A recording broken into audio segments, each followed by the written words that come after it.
Hey guys, just wanted to explain what we're doing today. We're going to take another break from coding Python just to do some different activities. I know I don't want to burn you guys out on that, and I got some feedback from a couple students that's saying, hey, we should probably take a break.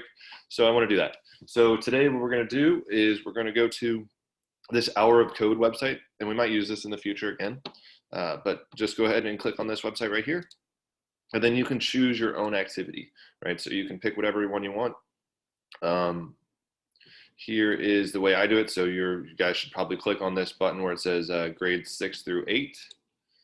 So click on that, and then it comes up with some other things. And then I would click on, instead of beginner, comfortable. You guys are probably pretty comfortable with doing some of this stuff more so than other students might be. And there are some activities in there.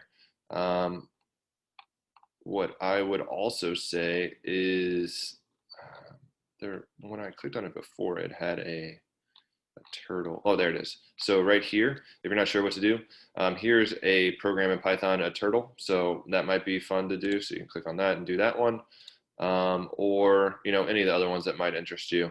They should be pretty easy to go through and do. Right, this one's a image magic with Python, so maybe you'll be comfortable doing that.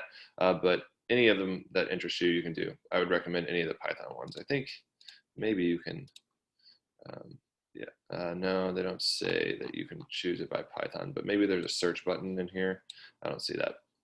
Yeah, maybe just look for the Python ones. You might be even more comfortable with those, but any one you want to do. And then when you're done doing the activity, then what I want you to do is come over to this Google form, which is in the Google Classroom right here, Hour of Code Reflection, and just answer 3 questions for me real quick. What tutorial did you do? What did you create?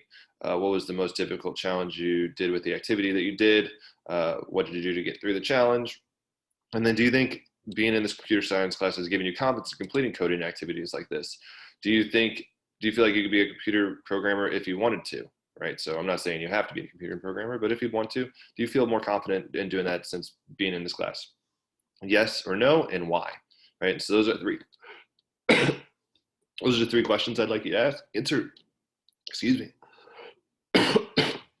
Oh, excuse me.